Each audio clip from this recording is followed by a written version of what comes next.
ইমানদার ব্যক্তি যারা ঈমান এনেছো, যারা কালেমা পড়েছো, যারা মুসলমান মুমিন মুত্তাকিন, তাদেরকে ডাক দিয়ে আল্লাহ বললেন, যারা আল্লাহকে বলে ভয় করো, যারা ইমানদার তোমরা আল্লাহকে বলে ভয় করো আর সত্যবাদীর সঙ্গ হয়ে যাবে। তবে আল্লাহকে বলে কারা ভয় করেছে, কিভাবে করেছে, তাদের জীবনী, তাদের বর্ণনা, তাদের ঘটনা, তাদের অজ্ঞায়া, তাদের পেশা বার্তা আলাপ আলোচনা শুনতে আছি মুসলমান। আমরা বদলাতে এখনো পারি নাই নাকি? শুনি খুব, শোনা বন্ধ নাই। তাদের দিকে লক্ষ্য করতে হবে। তো কোরআনকে জিজ্ঞাসা করলে বোঝা যাবে, হে কোরআন, সত্যবাদী কারা? যারা আল্লাহকে বলে ভয় করার পরে আল্লাহর দরবারে সত্যবাদী একবারে গ্যারান্টি হয়ে গেছে, তাদের সঙ্গ হওয়ার জন্য বলেছে, তাদের সাথী হওয়ার জন্য বলেছে। তো তারা কারা? তো কোরআন দ্বিতীয় জায়গায় আওয়াজ দিয়ে বলতেছে, আনআমাল্লাহু মিনান নাবিয়্যিনা ওয়াস-সিদ্দীকিনা ওয়াস-শুহাদায়ে ওয়াস-সালিহিন। যারা আল্লাহর তরফ থেকে তাদের উপরে ইনাম, উপহার, পুরস্কার দেওয়া রয়েছে। আর ওই ইনামটা কোরআন মাজিদের মধ্যে সেটাও বলেছে, আনআমতু আলাইহিম গায়রিল মাগদুবি আলাইহিম ওয়ালাদ-দাল্লিন। আমিন। আনআমতু তাদের উপরে ইনাম, যারা নবীগণ, যারা সিদ্দিকগণ, যে শুহাদায়ে কেরামগণ, এবং ব্রাদারে মিলে সালেহিনগণ, নবীগণের জীবনী শুনছেন নাকি? বা 4 দিন আজকে 5 দিন শুনে কমপ্লিট করবেন তো? যাই হোক, সংক্ষিপ্ত ভাবে তিনার জীবনী 1 থেকে নিয়ে যদি 63 বছর ব্রাদার তিনার জীবনী বর্ণনা আরম্ভ করতে 63,000 বছর লাগবে। যারা বলুন সুবহানাল্লাহ, শেষ করা যাবে না। ব্রাদার সংক্ষিপ্ত ভাবে যেগুলি জরুরি, যেগুলি আপনার মানুষ আমরা অবগত, সেগুলি আমাদের কানে তুলে ধরার উদ্দেশ্য এটাই হয় যে আমাদের কিছু শিক্ষা দেওয়া। নবী পাকের চরিত্র, নবী পাকের ব্যবহার, নবী পাকের কর্ম, ধর্ম, আমল, ইবাদত, বান্দাগি, হে মুসলমান, যেগুলি আমাদের জন্য উত্তম কর্ম, এটা একটা নবী পাকের আমলিয়াতে করে চলাটা, সেটা চলেছেন কিভাবে, সেই পথ দেখানো হচ্ছে আলেম ওলামাদের কাছে, আর গ্রহণ করা পাবলিক সাধারণদের কাছে। এবারে নবী পাকের দিকে যাচ্ছি না, জাস্ট একটু আপনাদেরকে একটু বুঝিয়ে দিব। এই পবিত্র মাস আমরা সকলে অবগত জানেন, কারণ আমরা সকলে চলে গেছে, এখন চলছে, চলে গেছে একবারই না। জিলহজ্জা মাস, যে মাসে আরবিক মাসের শেষ মাস নাকি হতে যায়। আমরা অনেকে মুসলমান বাপজিরা ভাইরা আছি, ইংলিশ মাসের প্রথম মাস, শেষ মাস যদি বলেন তো বলে দেবো নাকি? বাংলা যদি বলি বলে দেবেন, আরবিক যদি বলি বলে বলছিল ভাই আরবি মাসের প্রথম মাসের নাম জানেন? তবে মনে সাহেব বলে না, আরবি মাসের নামই তো জানেন, প্রথম মাস তো বড় নাকি ভাই? তো বেরাবার প্রথম মাসের নামটি হলো মুহররমুল হারাম, আর শেষ মাসের নাম হলো জিলহজ্জা মাস।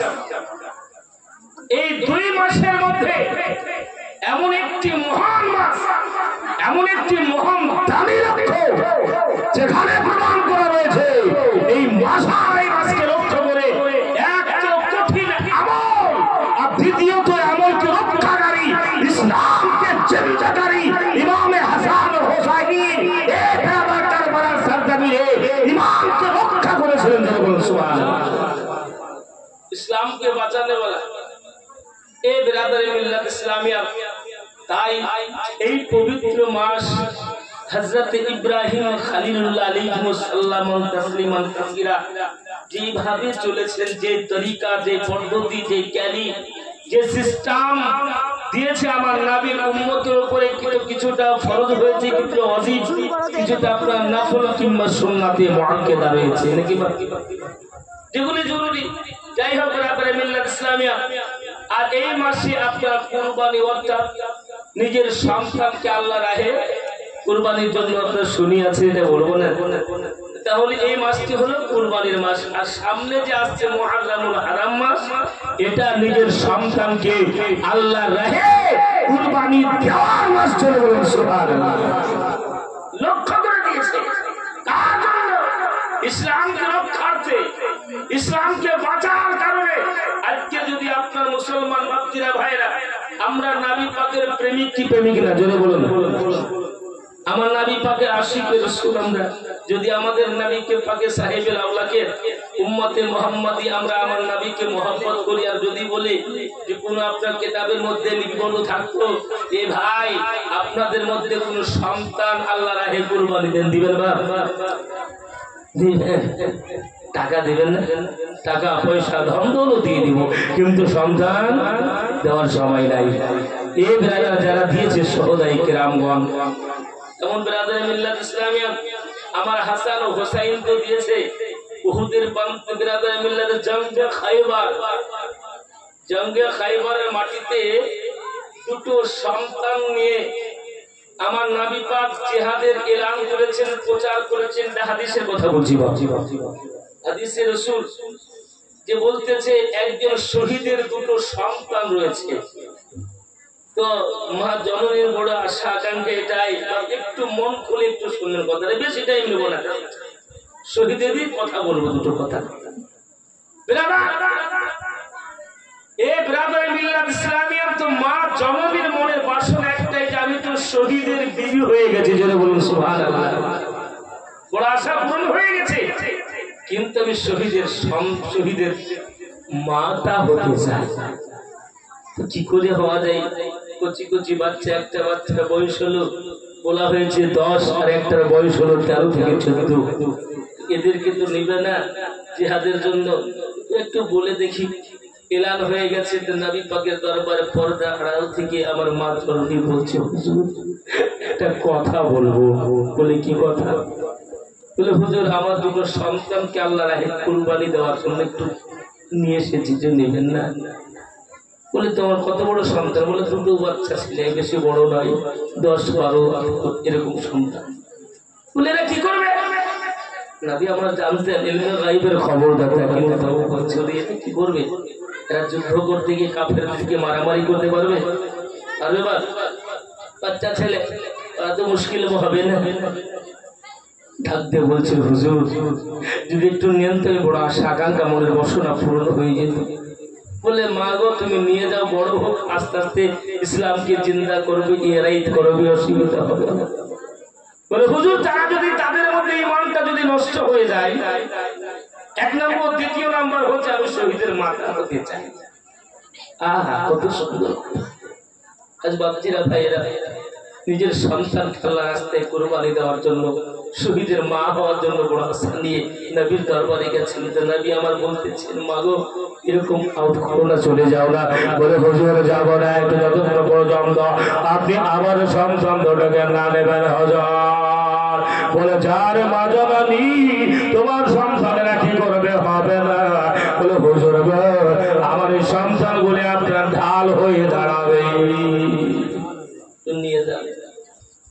সঙ্গে সঙ্গে বিশ্বনবী দয়ার নবী মায়ার নবী রহমাতুল লিল আলামিন বলতেছেন মা জননী তুমি যখন মানছো না, ঠিক আছে রেডি করে যাও। রেডি করা হলো, বাচ্চা দুটোকে বজিয়ে মায়ের কাছে গেল। মা জননী আমরা রেডি, বড় খুশি, কত বড় আমি শহীদ হতে পারবো গো মা। বলে বেটারে শহীদ হতে পারবি, আর আমি শহীদের মা হতে পারবো। বলে মা চিন্তা করো না, ঘুরিয়ে আসবো না, কারণ হলো আমরা শহীদ না হয়ে আর ফেরত আসছে না। কত বড় বাবা ইমানিয়াতের লক্ষ্য। বাপজিরা ভাইয়েরা মা বোনেরা, এবার যেন ওই সন্তান চট করে এবার যেন নবী পাকের সঙ্গ নিয়ে চলতে যাবেন। নবী পাকের ঘোড়ায় চেপে গেলেন, চলতে লাগলেন। এবার যেন জঙ্গে খাইবারের ময়দানে পৌঁছে গেছে। এমন সমাজে দুটো সন্তান তারা দুজনেই ভাই ভাই ঝগড়া আরম্ভ করেছে। ডাক দিয়ে বলতেছে হে আমার বড় ভাই গো, তোমার তুই একটা কথা শোনা। বলে কি কথা? হলে এটাই জানো, তুমি জানো আজকে প্রথম আমার নবী পাকের ঢাল হয়ে